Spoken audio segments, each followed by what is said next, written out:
saya masih sering di-tag orang-orang terkait video lama saya tentang sumber sezaman. Nyaris dari mereka itu tidak saya kenal, tapi sepertinya mereka punya kebencian mendalam terhadap kabilah asal Hadramaut yang masih mereka perbincangkan sampai sekarang. Di video itu, saya bilang bahwa ya, sumber sezaman itu perlu dan penting. Orang-orang ini berusaha menunjukkan bahwa sikap saya itu pelin-pelan. Kenapa? Karena saya terlibat dalam penyusunan buku keabsahan yang didominasi uraian kesepakatan ulama dan syuhro istifadoh yang baru ditulis masa-masa belakangan. Perlu diketahui bahwa sikap saya itu masih sama dan tidak berubah. Saya masih berpegang teguh bahwa sumber sezaman itu memang diperlukan. Itulah alasan dalam buku keabsahan saya memunculkan beberapa sumber-sumber sezaman dalam bentuk material dan dokumen seperti manuskrip, isnad, dan sabat di periode yang mendekati Imam Ubaidillah bin Ahmad al-Muhajir. Awalnya, saya itu mengusulkan kepada mereka, wabil khusus Haji Imad, bahwa argumen sumber sezaman itu tidak akan pernah mereka dapatkan dalam literatur Arab, karena bukan di situ epistemologinya. Alih-alih, saya menunjukkan bahwa literatur yang mengarah ke sana, sejauh yang saya pelajari, hanyalah dari sarjanawan barat. Dan supaya lebih singkat, saya jelaskan di dalam video ini dengan mengusulkan buku Historian's Fallacy Toward the Logic of Historical Thought karya David Hackett Fisher yang diterbitkan sekitar tahun 1970. Namun perlu saya tegaskan bahwa sumber sezaman dan dokumen sezaman itu dua hal yang berbeda. Dokumen sezaman adalah sumber sezaman, tapi tidak semua sumber sezaman harus berupa dokumen. Jadi gini penjelasannya.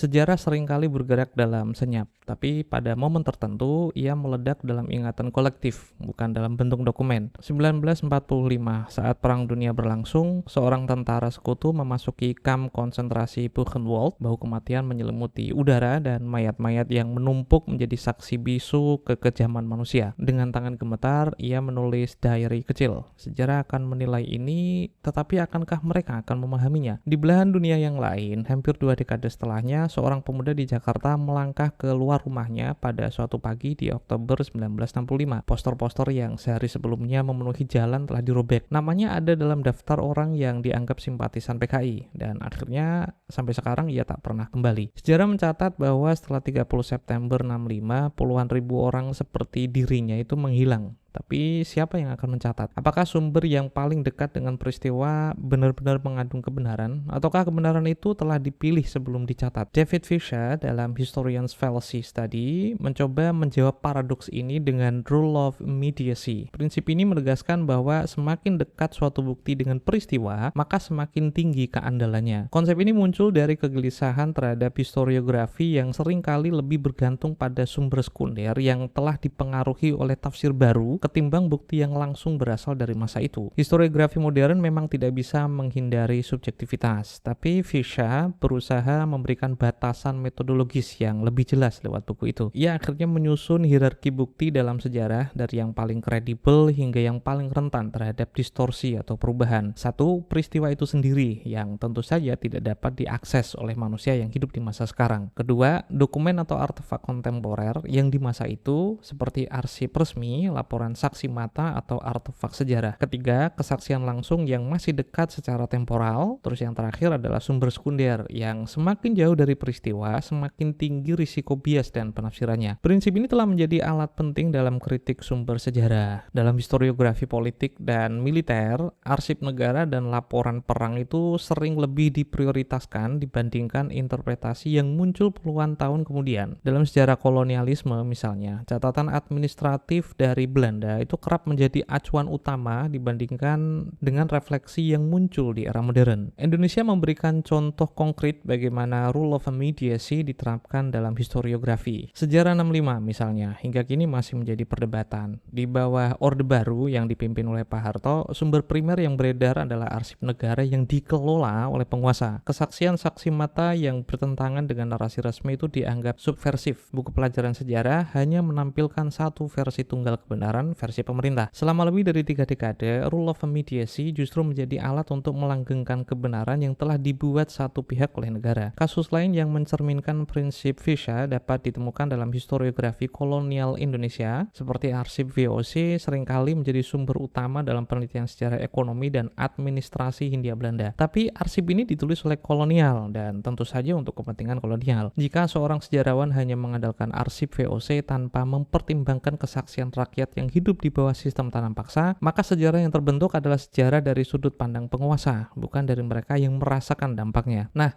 sejarah memang selalu ditulis dengan cara tertentu ya, tapi dengan konsep Fisher kita bisa bertanya, apakah yang paling dekat dengan peristiwa itu selalu menjadi yang paling sahih? Jika hanya suara yang terdengar yang diperhitungkan, bagaimana dengan suara yang tak pernah dicatat? Kita masuk ke sesi kelemahannya.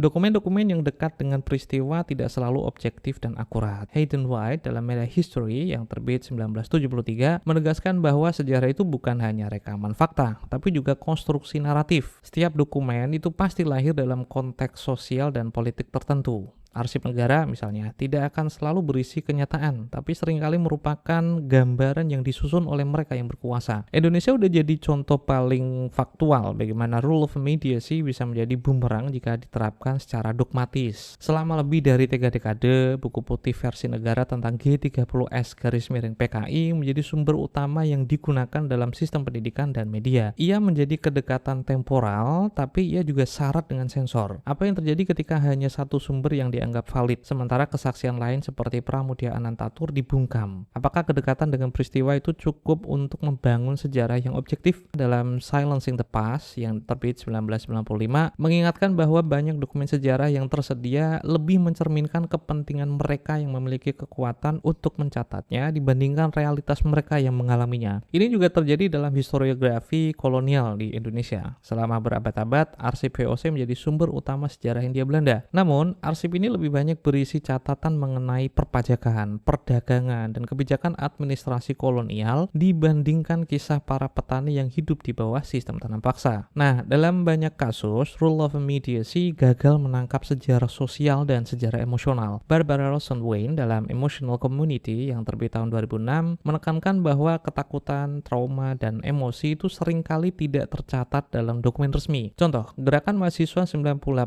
terdokumentasikan dalam laporan pers dan arsip negara. Tapi apa yang dirasakan oleh mereka yang berhadapan dengan aparat di jalanan itu tidak selalu terwakili dalam dokumen-dokumen tersebut. Sejarah tertulis menyimpan fakta, itu benar, tapi pengalaman manusia seringkali tetap berada di luar narasi yang terekam. Kasus lain yang terekam adalah pembantaian Westerling di Sulawesi Selatan pada tahun 46 hingga 47. Jika sejarawan hanya mengandalkan laporan militer Belanda sebagai sumber utama karena sudah berbentuk dokumen, maka kejadian ini bisa saja terlihat seperti operasi militer biasa. Namun kesaksian para penyintas yang bertahan di desa-desa yang dihancurkan justru memberikan gambaran berbeda, bahwa ini bukan sekadar perlawanan terhadap gerilyawan, melainkan eksekusi massal yang menewaskan ribuan orang. Jika historiografi hanya bertumpu pada dokumen yang paling dekat dengan peristiwa, tapi tidak mempertimbangkan dinamika sosialnya, maka sejarah yang dihasilkan itu jadi timpang. Dalam era digital misalnya, tantangan ini menjadi lebih besar. Andrew Hoskin dalam Digital Memory Studies yang diterbitkan 2017 berpendapat bahwa sumber yang paling dekat dengan peristiwa dalam dunia digital justru lebih rentan terhadap manipulasi. Politik media sosial di Indonesia adalah contoh nyata bagaimana kedekatan temporal tidak selalu menjamin keabsahan. Sebuah unggahan di Twitter atau sekarang disebut X yang muncul di tengah kerusuhan politik mungkin terasa otentik karena terjadi saat itu juga. Tapi informasi yang terkandung di dalamnya bisa saja direkayasa atau dimanipulasi dengan framing tertentu. Jika historiografi modern hanya mengandalkan kedekatan temporal, maka ia bisa saja terjebak dalam informasi yang telah dikonstruksi dalam hitungan detik. Pendekatan Fisher menawarkan alat yang berharga untuk menilai validitas bukti sejarah. Tapi jika diterapkan secara dogmatis, ia justru akan membatasi pemahaman kita tentang sejarah itu sendiri. Sejarah Indonesia telah membuktikan bahwa kedekatan dengan peristiwa itu tidak selalu berarti kejujuran, dan bahwa suara yang didokumentasikan hanyalah sebagian kecil dari kebenaran yang lebih luas. Walhasil, kebenaran Fisher bermanfaat dalam kritik sumber, tapi jika diterapkan secara dogmatis, ia akan menjadi jebakan metodologis. Jebakan itulah yang menjerat para pembatal Bani Alawi,